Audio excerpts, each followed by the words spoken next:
সংগ্রাম, দেশ গড়া সবকিছুর যারা অগ্রদূত আমাদের ছাত্র দলের বিভিন্ন পর্যায়ে নেতা কর্মী।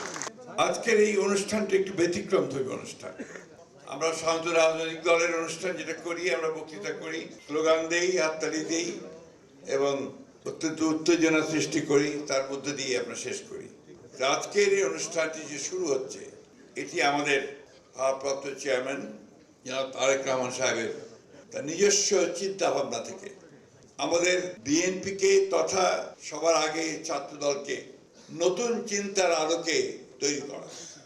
এটা একটা সৃজনশীল চিন্তা এবং একটা কথা আমাদের সবসময় মনে রাখতে হবে যে 24 জুলাই গোটা বাংলাদেশের মানুষের মন মানসিকতা, সেই সঙ্গে তরুণ সমাজের মন মানসিকতার অনেক পরিবর্তন এনে দিয়েছে। এখন সবাই পরিবর্তন চায়, পরিবর্তন সর্বক্ষেত্রে চায়, রাষ্ট্রের পরিচালনার ক্ষেত্রে চায়, আমাদের চিন্তাভাবনার মধ্যে চায়, আমরা একটা নতুন বাংলাদেশ দেখতে চাই। এই চিন্তাটা সকলের মধ্যে এসছে এবং এটাই এসছে যে সেই পুরনো ধাঁচের যে রাষ্ট্র কাঠামো, সেই রাষ্ট্র কাঠামো এখন আর উপযোগী থাকছে না।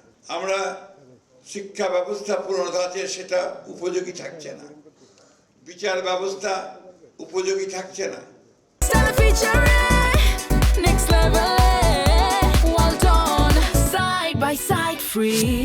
আমাদের সার্বিক যে রাষ্ট্রের যে উন্নয়নের বিষয়গুলো আমরা যে এতদিন ধরে যেভাবে চিন্তা করেছি, সেগুলো যেন পিছিয়ে পড়েছে, সেগুলো দিয়ে কোনো কাজ হচ্ছে না। ফ্যাসিস্ট আওয়ামী লীগ সরকার এই 15 বছরে তার দুঃশাসনের মধ্য দিয়ে এই কাজটা করে গেছে, বাংলাদেশের সমস্ত প্রতিষ্ঠানগুলোকে ধ্বংস করে দিয়ে গেছে। এই প্রতিষ্ঠানগুলোকে আবার নতুন করে গড়ে তোলা, দেশকে গড়ে তোলা, এই চিন্তাই আমাদের নেতা যারা তারেক রহমানকে আলোড়িত করেছে এবং তিনি দীর্ঘদিন ধরে আমাদের যারা বিশেষজ্ঞ আছেন, এমনকি যারা মাঠ পর্যায়ে কর্মরত আছেন, কাজ করছেন বিভিন্ন ক্ষেত্রে, তাদের সঙ্গে বিভিন্ন আলাপ আলোচনার মধ্য দিয়ে তিনি কতগুলো পরিকল্পনা জাতির সামনে তুলে ধরছেন এবং এই গুরু দায়িত্বটা, এই পরিকল্পনার এই কথাগুলো, এই কর্মসূচিগুলো জনগণের কাছে পৌঁছে দেওয়ার যে একটা বিশাল দায়িত্ব, এই দায়িত্বটা তিনি প্রথমেই ছাত্র দলকে দিচ্ছেন এবং এরপরে পর্যায়ক্রমে অন্যান্য অঙ্গ সংগঠন এবং বিএনপি দল।